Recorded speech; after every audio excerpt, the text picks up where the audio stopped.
Hey guys, welcome back to Tribe of Unicorns. I'm your host, Kendra Beavis, and today I am sitting with Deborah Chalk. She is a certified Wayfinder Life Coach and an endorsed an endorsed Madi. Oh my gosh, my head. I'm too much up in my head, not my body. Oh, bless. Endorsed Mind-Body Magic Coach. There we go. I'm gonna have to leave that in there because that was too good to cut out. Love it. Love it. So welcome. Thank you for coming on and becoming a part of our little tribe. Oh, thank you, Kendra. I'm so glad to be with you today. So where are you in the world? Well, I'm in Oxfordshire in England, just on the edge of the Cotswolds. So it's really beautiful around here. There's lovely English countryside. I'm so grateful to be able to get out into the countryside from here. Oh, that's lovely. I've been to England. I have not been over there. But man, I would love to get back. Really beautiful. Yeah. So tell us a little bit about your journey to becoming a Wayfinder Life Coach and Mind Body Magic Coach. How did this all start? Okay. Well, I went to university in Scotland, and then I really just thought the important thing was to find employment, because at that time uh, we were in a recession. It was really hard to get jobs, particularly in Scotland. And I just didn't take into account what I would love to do. I just basically got the careers brochure of places you could write to for a job. Yeah. And I wrote to everywhere saying, here are my qualifications. Would you consider interviewing me?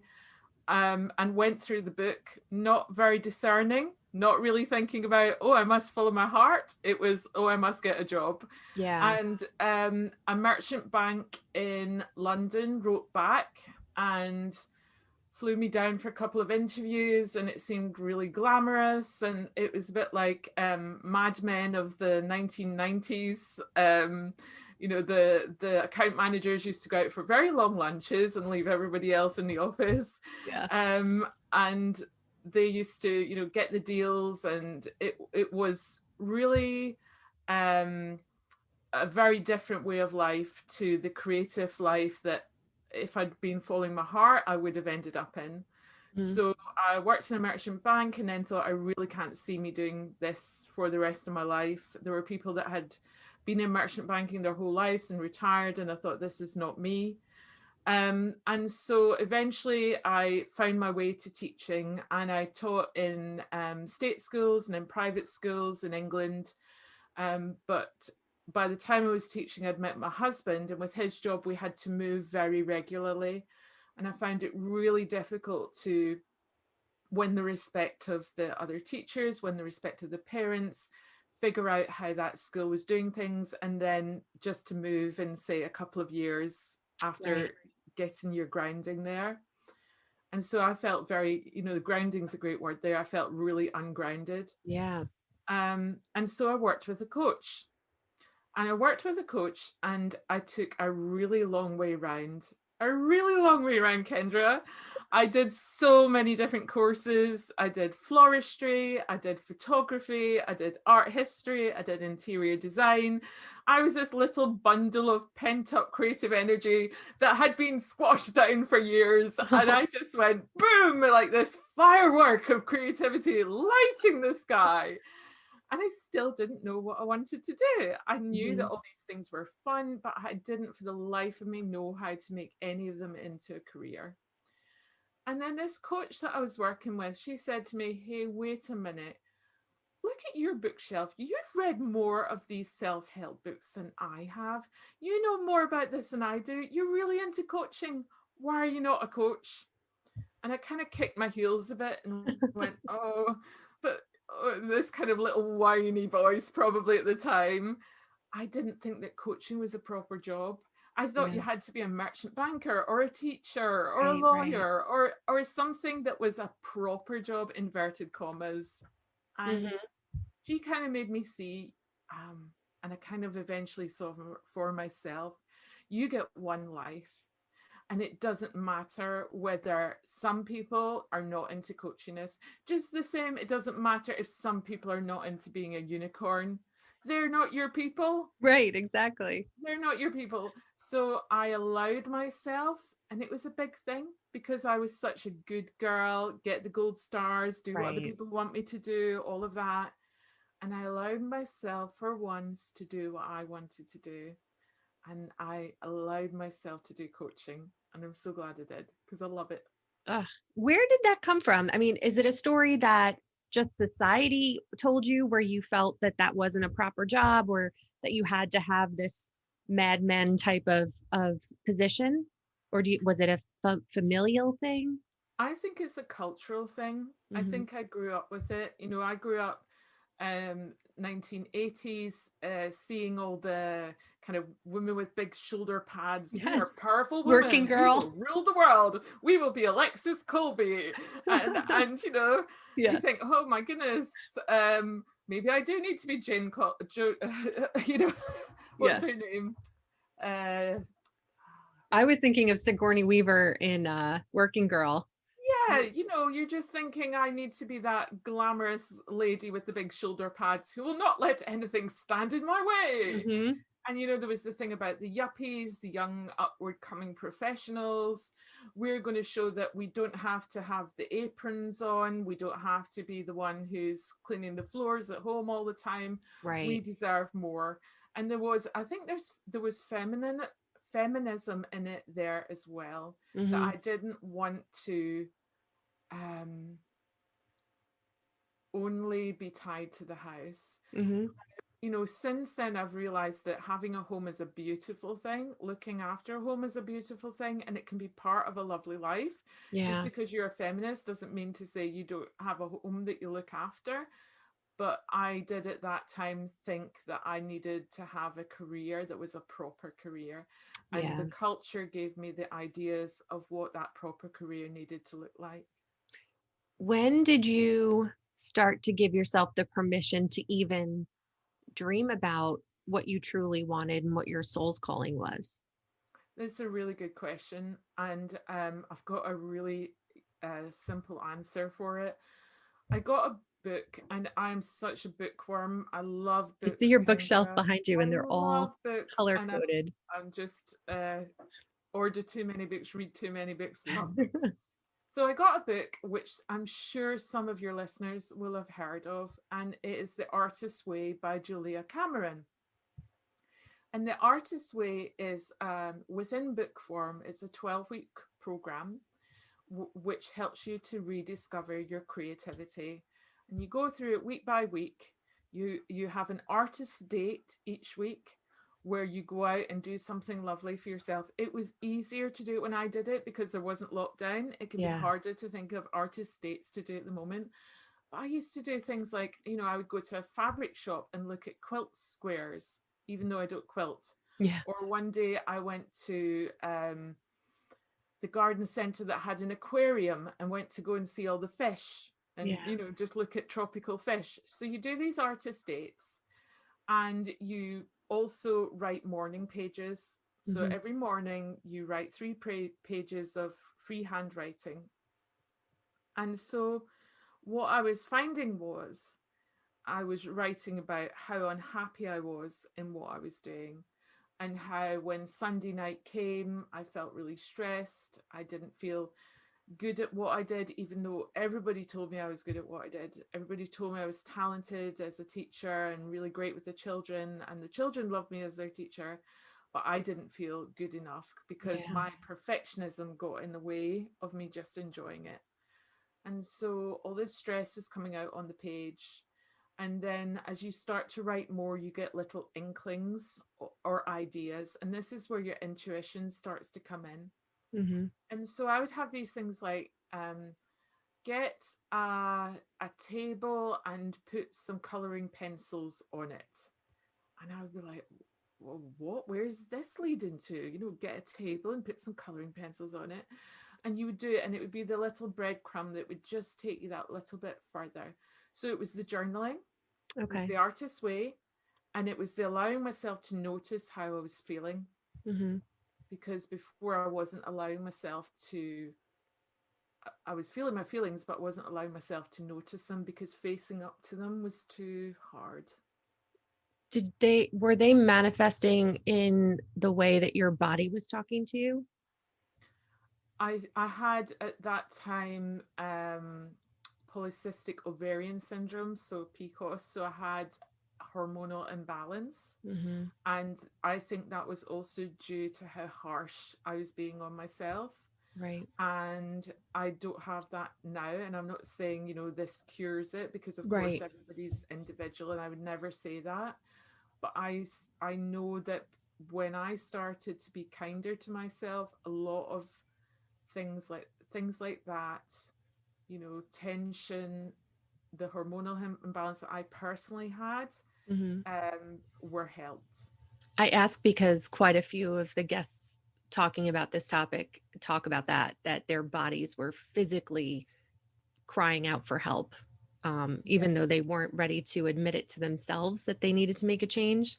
Um, yeah, so that's why I was asking that question. Yeah, it's a great question. And I'm sure, for many people, when you're pushing and pushing yourself, and when that perfectionism comes in as well, um, it really causes problems for the body. And the body can be crying out, but then if you're not listening to it, you're not going to make any change, or you're not going to be kind to yourself. Right. And when I say perfectionism, this is something that I teach about, Kendra, and it's something that I had as well. A lot of people don't realize that they are a perfectionist because they don't think that they're perfect enough to be a perfectionist. Hmm. Think, if I was a perfectionist, all my filing would be done. If Right. I was a perfectionist, my wardrobe would look completely organized. And so they say that they're not a perfectionist. The reason they are saying that is because they are a perfectionist, and they're Okay. not even good enough for them. They don't feel good enough for themselves and their own high standards. Wow. So how do you even figure that out? How do you face your own perfectionism if you don't even know you're in it? It's just noticing whether, I think that a true sign for me is when the bar for everybody else is in a different place to where Hmm. you put the bar for yourself. Okay. So Hmm. you're kinder and more generous and more allowing of other people, Right. But when it comes to but for you, yourself you're expecting everything done just right, everybody right. pleased, everybody delighted, everybody, like the top marks, the gold star, and always striving. Hmm. So this is a concept I've learned so much about. When I did my mind body training, it was with a lady called Abigail Morgan. And Abigail Morgan teaches about slacker magic. Ooh, what And is that? slacker magic is about kind of doing less and resting and playing.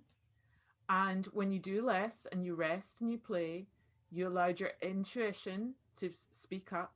You allow your inspiration to come through, and that means you get much better results from doing less.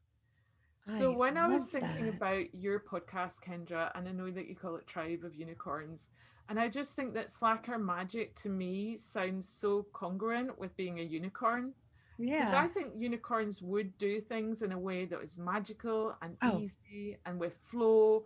They're not going to need to canter if they can just, you know, sidle up for a sugar lump. right. Yeah. Yeah. I I totally agree. Yeah, when I think about unicorn, it's, living to play, with purpose. Um, and the people that have been on this show are unicorns because they're almost unbelievable in the way they live their lives. And that's why I wanted to curate this group and tell these stories because they're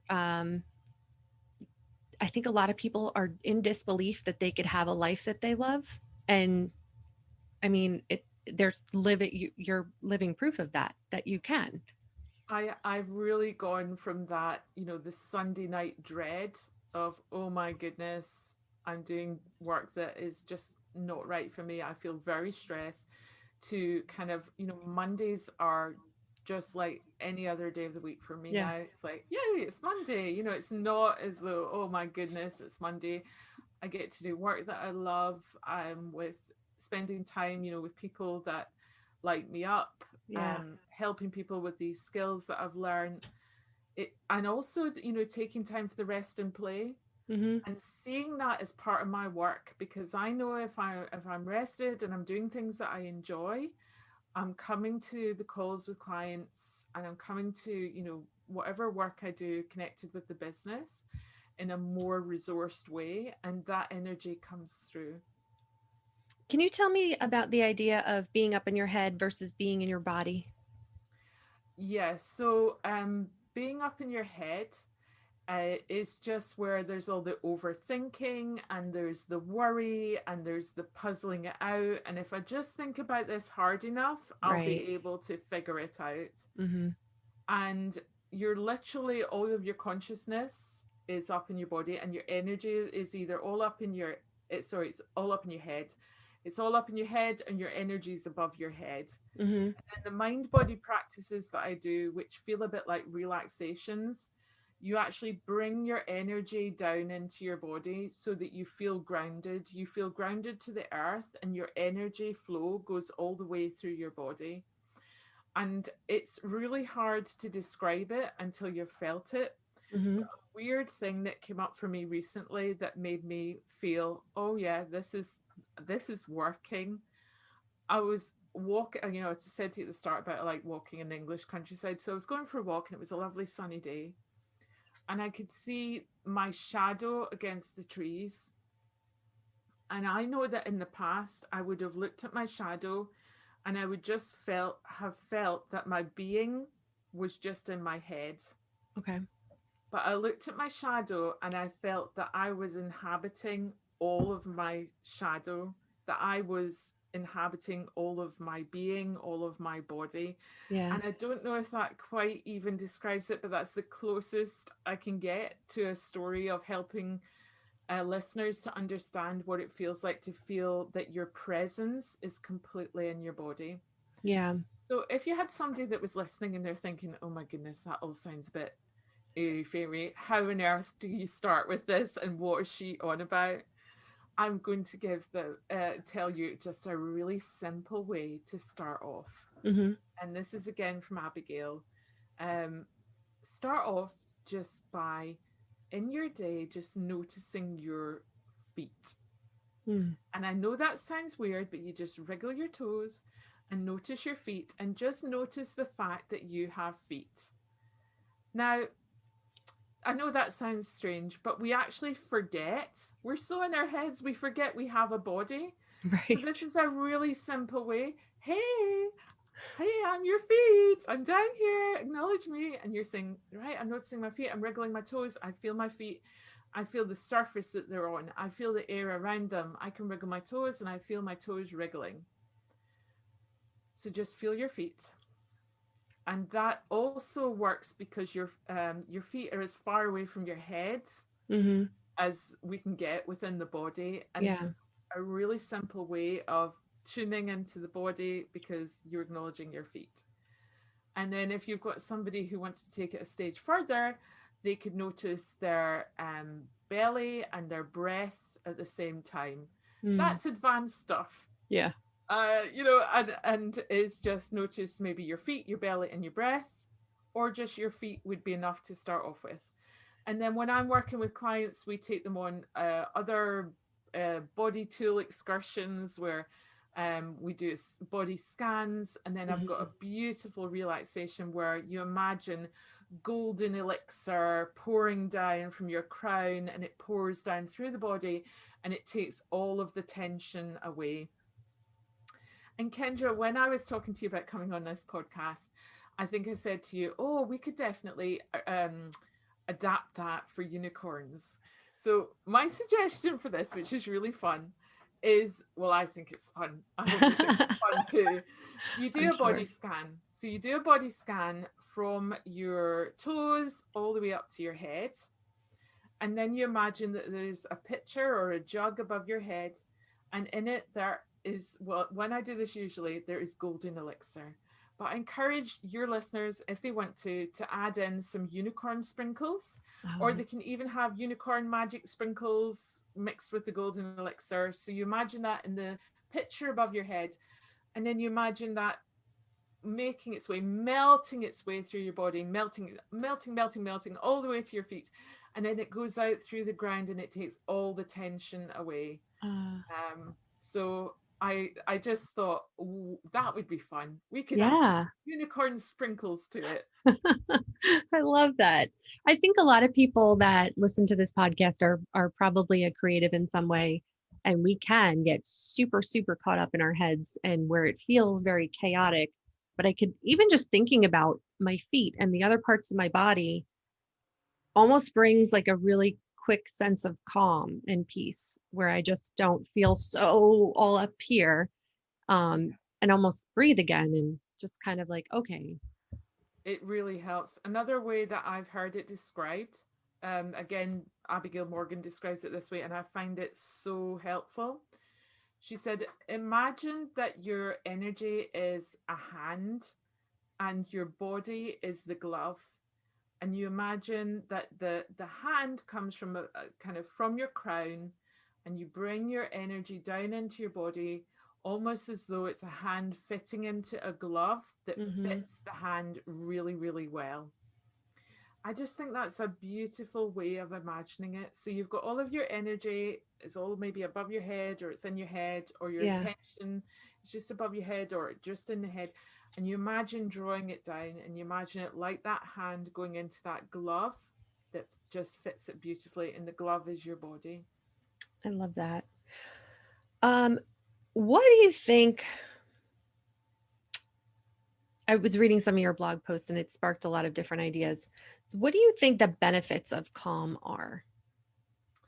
Um, I'm a mother, and I think for me, a main benefit of calm is if I'm calm, it affects the emotional temperature of my home. And I know that if I allow calm in my life, everybody I come across gets to benefit from that calm Mm, because they pick up on it and they are affected by it. yeah, it can So, match it, right? yeah, I love and that. that is, it's a beautiful gift to yourself because you get to feel calm, but it's a beautiful gift to the people you live with, and then the wider world as well. How old are your kids? I have one girl who's 11, Oh, okay. and I also have a rescue dog, Oh, and she's 4. So I kind of think it's her as one of them. yes, definitely. I always think it's interesting. Like you and I are about the same age. And then when I talk to like the generation below us, and then being a parent myself, growing up, I wasn't, I mean, I was told you should love your job, that you should be happy in what you do, but it was never a conversation about, your soul's calling or your true path and then the generation before us, like even less so. So how do you foster that in your own child? Because now my son's 14, he's going to high school next year. We're starting to talk about college and I'm trying to discover his special talents because I want my kids to follow um a path that's going to lead them to joy and a happiness that hopefully they don't have to go through this huge awakening at some point. They've kind of been on that journey the whole time. Mm. Do you see that it's a generational thing too, and then how do you foster that in your own daughter? Um, do I see it's a generational thing? I think at all times there must have been some mothers and fathers who allowed their children to follow their passions. There must have been, because otherwise, you know, I can't imagine that every artist or every great scientist went against what their parents said, or every Right. great musician. So there must have always been some people in the world that said, yes, this is great, do what you Yeah. love, and I'll encourage it, because there's always been that human love, um, and wanting children to be happy. So it Hmm. must have happened. It must have happened. It can't have been everybody rebelling. Some Right, people right. must have been nourished in it. And I think that's beautiful. And I think that the fact that you asked the question, Kendra, is so beautiful as well, because it's the intention. It's the intention that I will do what I can to support that person in doing what they love. Yeah. I think the intention is a really great place to start, because we don't have power over everything. We don't know Right. how it's going to go. We can't provide everything, but just to have the intention, that's a beautiful thing. Yeah. I love watching these younger kids coming up, and I love that their driver is their purpose. I think it's really interesting to see some of these kids that are just coming out of college or just going into college, like have that right now, instead of, you know, going down the should path. And of course some people still do, but I feel like it's a more common conversation now than it was before. Yes, absolutely. And I think that I've seen on entrepreneur groups, women saying, "Oh, my daughter is starting up a business, and where Yeah. can she go to for help with this?"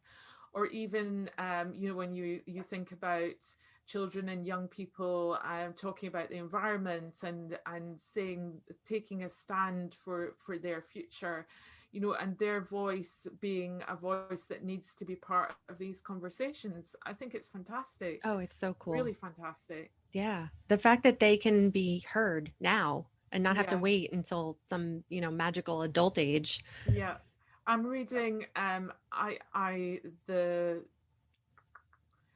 some of Eckhart Tolle's work at the moment. Hmm. A New Earth is the one that I'm reading, and I I don't know when it first came out. I think I watched a couple of the ones with Oprah, but I never really dove into it, and I'm Hmm. really resonating with it now.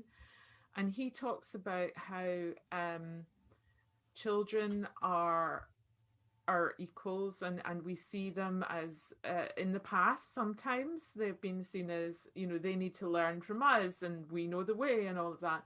And he's kind of saying that, they have so much to give us and to show Yeah. us and to teach us. um and I think that's a really great perspective to have. Oh, yeah. I'm fascinated by my children. I mean, I want to be here to guide them and give them any knowledge I do have, but man, they teach me different things every day. I'm like, Yeah. whoa, that is super cool. Yeah. Hmm. Um, so where can people find you? What's the best channel for people to reach out? Oh, thank you. I'm at www.deborahchalk.com. So that's DEBORAH and then CHALK, deborahchalk.com. On there, I've got the CAM kit, and the CAM kit includes two meditations. One of them is the releasing tension one with the golden elixir, but wink, wink, you know how to With adapt your it sprinkles. for your with your unicorn sprinkles. So that's the best way for people to keep in touch with what I'm doing. Awesome. Very cool. And we'll have all your links in the show notes as well. But well, I really appreciate you being on the show. Thank you so much for coming on and sharing all your knowledge and gifts and your journey and your story with us. It's been so fun. Thank you, Kendra. I so appreciate you. And come back next Sunday. We will have another episode and talk soon.